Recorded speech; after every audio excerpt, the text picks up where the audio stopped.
আপনাদেরকে সম্মান দিয়ে 5 দিন নিজে রাখা ছিল, কিন্তু আপনারা কতটুকু তার সম্মান দেখছেন? সেটা জাতিকে সম্মান দিতে হবে। উত্তেজিত হতে বাধ্য করেন না। আপনার কথাবার্তা আইন শৃঙ্খলা বাহিনীকে উত্তেজিত করতে বাধ্য করবে। আমরা আইন আপনি সংযত হয়ে কথা বলেন, আমি মিরপুরের সমন্বয়ক ছিলাম। আন্দোলনে দুটো দৃষ্টিকোণ হারিয়েছি। আম জনতা দলের কেন্দ্রীয় সদস্য আমার গুরু তারেক রহমান, জীবন বিপন্ন। এই অবস্থাতে যদি আপনার সন্তান বা আপনার বাবা বা আপনার পরিবারের কেউ এই অবস্থায় করুণ অবস্থায় পড়ে থাকতো, তাহলে আপনি কি ঘরে বসে থাকতে পারতেন? প্রশ্ন নাম্বার 1। প্রশ্ন নাম্বার 2 হচ্ছে যে আমরা সকল কিছু আপনাদের দাবি দেওয়া মানার পরেও আপনাদেরকে দিয়েছি, কিন্তু তারপরেও অন্য দলদেরকে আপনারা নিবন্ধন দিয়েছেন। কিন্তু আমাদের নিবন্ধন দিলে এসির কি কোনো ক্ষমতা হতো, মানে ক্ষতি হতো না? নির্বাচন কমিশনার বা আপনাদের কোনো ক্ষতি হতো? প্লিজ যদি এগুলো আমাদেরকে একটু বিস্তারিত বলুন। আপনার কথা শেষ। আপনার সমস্ত দাবি তো ইলেকশন কমিশনের কাছে নাকি আমার কাছে? আমাদের ইলেকশন কমিশনের কাছে দাবি জানিয়েছে, আমার কাছে না। ইলেকশন কমিশনে একটা দাবি দিয়ে একটা দলের সেক্রেটারি কিন্তু অনশনরত অবস্থায় আছে কিন্তু অনেকদিন হলো। সেটাকে সম্মান দেখে ইলেকশন কমিশন কিন্তু তার প্রেসিডেন্টের সাথে আজকে আলোচনা করেছে। আলোচনার মাধ্যমে একটা পরিবেশ সমাধান হওয়া সম্ভব বলে আমি বিশ্বাস করি। আপনারা সেই বিশ্বাসটা রাখেন। এখানে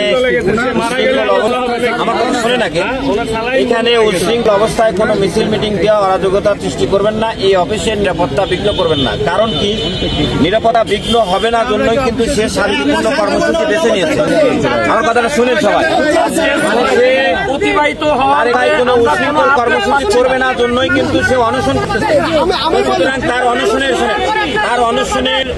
অনশনের যেই কার্যকর পদক্ষেপ, অনশনের যেই কারণ বা যেই দাবি, সেটাকে নস্যাৎ করেন না আপনারা উচ্ছলতা দিয়ে।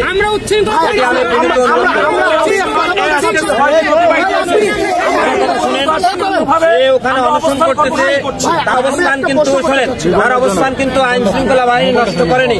আপনারা যদি উচ্ছৃঙ্খলতা করেন, এই যখন উচ্ছৃঙ্খল মিছিল দেন, এখানে নিরাপত্তা বিঘ্ন করেন, পুলিশ আপনাদেরকে এখান থেকে সরায় দিতে বাধ্য হবে। আমাদের পুলিশ 24শে জুলাই আন্দোলনে গুলি করে সরাতে পারেন, আজকেও পারবে না। আমি বলি ভাই, আপনাকে একটা কথা বলি, এমন কোনো কথা বলেন না। আমি সর্বোচ্চ ধৈর্যের সাথে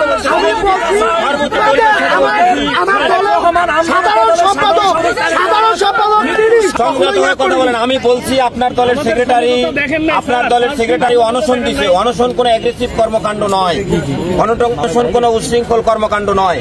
কিন্তু আপনি সেই দলের বরাত এসে উচ্ছৃঙ্খলতা করতেছেন।